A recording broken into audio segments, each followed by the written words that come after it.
because you want to get we actually missed that. So we're segue. John Cena returning, of course, as Lewis just mentioned there. Basically saying WrestleMania going to the UK, like definitely doing it, definitely want it to happen. I thought it was awesome. Again, I always thought before, of course, everyone's saying AEW going to all out, all in, or whatever it is. Is it all in? I think both, isn't it? It's an all out and all in, right, Brian? Yeah. So they're gonna have all in London, and then the very next week they're gonna have it all out. Okay. Yeah. All out's like their WrestleMania, basically. Yeah. So they definitely do that in the UK, and I'm like, I understand it from that standpoint. But I've been saying for years, like, it would be dope if WWE did a international WrestleMania. There's no way that's not going to sell. So I don't know what the hesitation was. I don't know why it took so long. But what do you guys think about that, especially with Cena returning, coming in, the interaction with Grayson Waller? What do you guys think about that? Well, you want to go ahead, Lewis? Yeah, because I had started that other segment. You knew about it. You knew about it. I thought, and I like this pop out of Cena because it was a surprise. We didn't expect it. The fact that it was very, like, he didn't even have to say much, and it was still like a huge pop. But I think it referenced back to the stuff like, look at the interaction that Theory had with Cena to this interaction with Grayson Waller and Cena. And it's like, mind you, they're both heels, but you see how kind of Grayson more, again, that believable factor, that controlling the crowd, not letting them control him and just being like, oh, I'm going to do this. Like, no, this dude's like playing into the crowd, talking shit subtly, but still he's naturally charismatic. Exactly. That's the difference. I know, but look at their looks though. They're still that like same build, kind of generic, yeah. But this man, like, this dude literally has only been on TV with a talk show, and they're already putting him with Cena, and it's more believable than anything. That I feel the interaction that Theory had with Cena, and Theory beat him, and it's like it kind of just shows that like maybe this isn't the guy, So, and I think that's probably why they're looking at Austin Theory, because even though he's in the in-ring work, the mic work isn't there as yet. Yeah. Where Grayson Waller, if you've seen anything in NXT, the work rate is there. Like, he's definitely good. Because I thought he was a joke. I'm like, on NXT, I'm like, who the hell is this guy? And then I see him losing too. Initially, when they first booked him, they booked him as a babyface. Initially, in the very beginning, like he was shooting with LA Knight, and initially they had him booked as a babyface, and I think they realized that he's a hateable person, and then they had him start cutting these heel promos, and now he was the hardest. He was one of the best heels. He's got the dickhead face.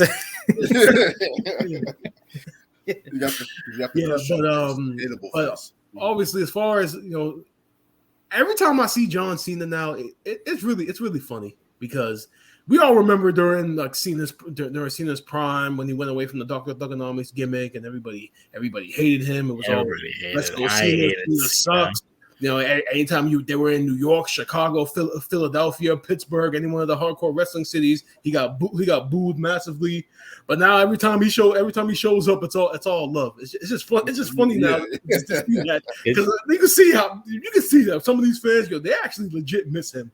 Like we can use John. I think we all do.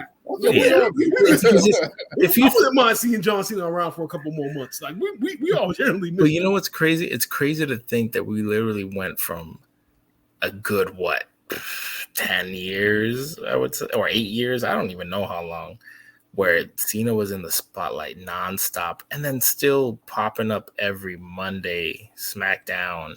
Like, we had so much Cena, and I think that was the thing that people are like, oh, look, here he goes. He's going to win again. He's going to win again.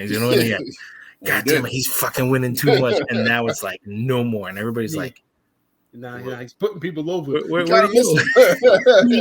Why did he do that in his prime? Like, we miss him now. He reinvented himself with the U.S. Challenge. Of course, we always talk about that, how he reinvented himself. He had that banger of a match, I believe, with AJ Styles at SummerSlam, was it?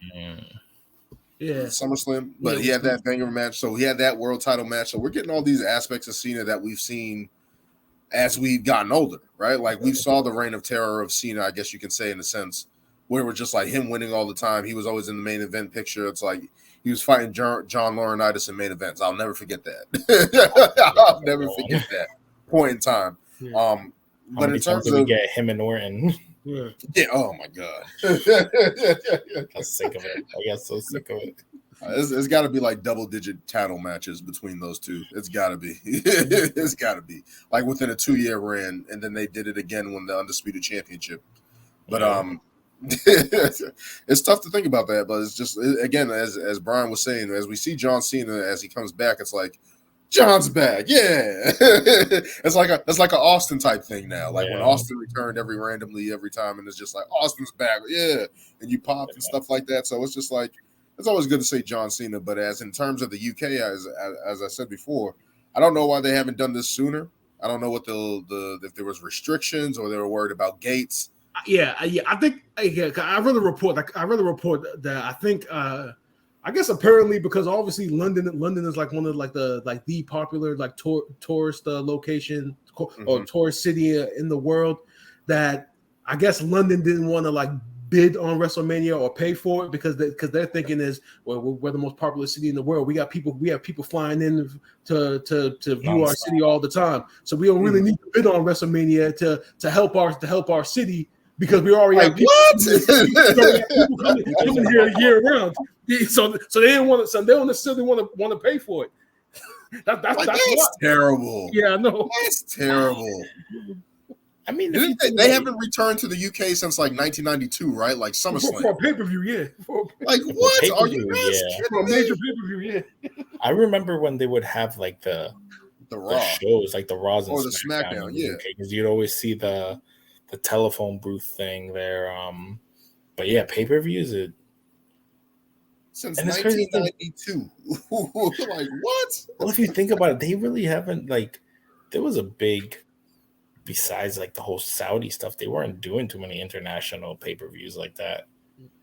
I mean, they went to Puerto Rico. They always go to Canada. Those are the two places that they have touched at least. Canada's right there. It's like Canada's right there.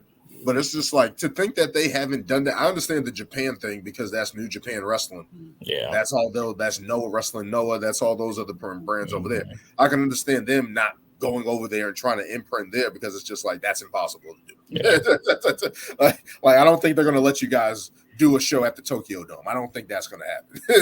but I honestly think that the tickets that I've sold for All In and the success that AEW is having, we're not even announcing a match for the show yet. Mm-hmm. I honestly think that's going to like change London's fortunes and make them realize we got to do. They sold over 70,000 without announcing everything. So we have all, and this is not just London, England. We're talking about all these United Kingdom, and that's the UK, all these European countries. Like they all have diehard wrestling fans who just want to see great wrestling. They don't necessarily care who it is. They just want to see first of all, like people coming in from Germany, Italy, France, like all those countries, all those people, Africa, like all those people are coming in to see you. So it's like I don't understand why it took so long. I don't understand why the UK wouldn't want a show like that. Like, yeah, people visit here all the time, but it's like for a week we can just jack up the prices. Like, because like WrestleMania is there for like a week or two, like the showcase and all the exhibits and stuff like that. It's like, what are you guys talking about? Why like wouldn't too much traffic? Like what? Like they have a train system. They have a train system. They'll be all right. And there's also the time difference. I mean, for WrestleMania, I know it would have to come on at 3:00 in the afternoon, and then you got out here it's fine for us, but then in the West Coast, 3 p.m. for us is probably, I think it's like what 9:00 in the morning for them or whatever. Yeah. Oh, you got that time difference. It's a Saturday. I mean, honestly, at this point, because it's on Peacock, like realistically, if it comes on at 9 in the morning, you know damn well you're not going to watch it back until later on that day anyway. So it really shouldn't matter. So now that streaming is a thing now, time difference shouldn't even matter. If it comes on live, you don't need to watch it live. You can always watch it later or whenever. I hate when, like, especially with like Money in the Bank, I'm like, damn it, I can't go on my phone because I don't want to see. Oh, this person won the briefcase. Oh yeah, and I'm like, yeah. Me and Brian were chatting, and we're like, Brian's like, we might be spoiling this for Lewis. We didn't say who won or anything, but I'm like, just to let you know what happened. We need to go to another chat, because I don't want to ruin it for him. Let's go to another chat. I saw the my bad. I was like, yo, I'm not reading this anymore because like that's the thing. But it's just like I understand it from that standpoint, of course. But it's like if WrestleMania is on, what would it be, Saturday? I'm sacrificing the Saturday. I don't care what's going on. Like that's April. Like I'm sacrificing the Saturday to go watch WrestleMania. Screw that. Like that's 3:00. That's what done at what 8 roughly. Like I'm going to sleep if that's the case. It's call it a night. Well, maybe we'll see what happens with it. I hope it does. I would. But just for them to tease it, it's like I don't even know if WrestleMania 41 has been booked or where this going. I know Philly is 40. Yeah, it's like it's on the table. We're gonna be there. Or maybe this is WWE's way of like saying, hey, you guys don't want to bid enough for WrestleMania, we'll go overseas. Maybe that's another play, like a marketing play. Like, hey, you guys don't want to book enough? Fine, we'll go overseas and see how much they pay. Maybe that's something that they're doing, and especially with the merger with Endeavor, you know how UFC's always overseas, so it's like it's we kind of dumb not to trying to branch into that market as well. I'm not saying there's going to be WrestleMania Brazil, but they can do a show. They can do a show or something. There's definitely going to be partnering up and trying to figure that out. But we can continue this. What happened? Do you guys saw AEW? I didn't watch it yet. I didn't see it. No, I didn't watch. The only thing I saw was the segment